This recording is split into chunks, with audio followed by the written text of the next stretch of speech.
In this video, you will learn about tracking visibility with DYNO Mapper. Visibility is a metric that estimates the percentage of traffic a public online property can receive due to its organic search rankings for a set of keywords. It can gauge how well a web property will perform in organic search results. The visibility page includes a visibility score and a breakdown of position movement and average position. The visibility page also includes a graph displaying the ranking of tracked keywords. You can easily toggle between search engines and adjust the graph's date range.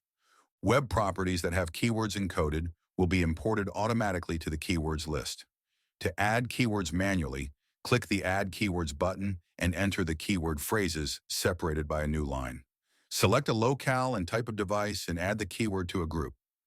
Click the Manage Groups button to add keyword groups. Enter the group name and click the Add Group button. Click the Export button to download PDF or CSV files of the keyword data. You can filter your list by device, locale, and keywords using the Search and Group dropdown. Click the chart icon to plot keywords on the graph. Click Keywords to assign to groups. Turn tracking on and off. See the selected device and locale, and click the rankings for details on the URL's receiving ranking. The Google ad volume is displayed in the last column.